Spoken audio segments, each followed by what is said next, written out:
Assalamualaikum warahmatullahi wabarakatuh. Dan sanak Minangkabau, pembaca dan pemirsa Minang 1 dimanapun berada.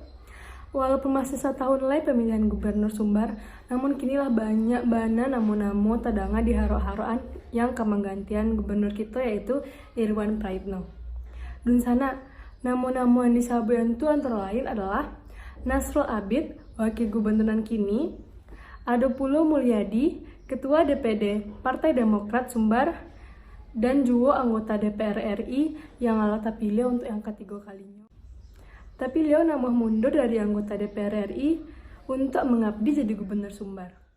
Ada pula Doni Moenek, Sekjen DPD RI, yang bersumit tabatu Doni Moenek dan orang lintau tanah datako emang tidak orang partai.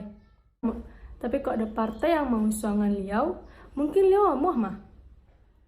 Sudah tuh Fakrizal kini Kapolda Sumbar basis sungguh jua pak kok. Dan lah banyak pula yang menjagokan Leo untuk maju jadi pemilihan gubernur tahun 2020 dan katibo. Ada pula Rampiaman Ali Mukhni Namulyau kini Bupati Padang Pariaman.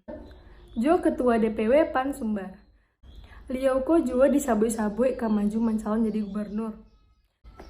Selain itu, ada Riza Falepi dari PKS, kini wali kota Payakumbuh. Dan Sadik Pasadigoe, mantan Bupati Tanah Datar, dan terakhir jadi pejabat tinggi di Kementerian PAN RB di Jakarta. Lalu ke Patangko mencaleg untuk DPR RI. Dan sana banyak calon gubernur kan? Tapi dak badoh, kecek pengamat politik di Unan, Asrinaldi, yang lah umpama pasti diusung dek partai masing-masing baru duo, yaitu Nasrul Abid dari Gerindra dan Mulyadi dari Demokrat. Paling banyak ampe pasang calon konyoh kecek Asrinaldi. Nah, dan sana untuk lebih terangnya rancak baca Minang 1, langkot cerita tentang calon-calon gubernur di situ mah.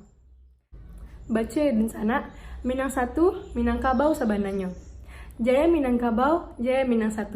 Assalamualaikum warahmatullahi wabarakatuh.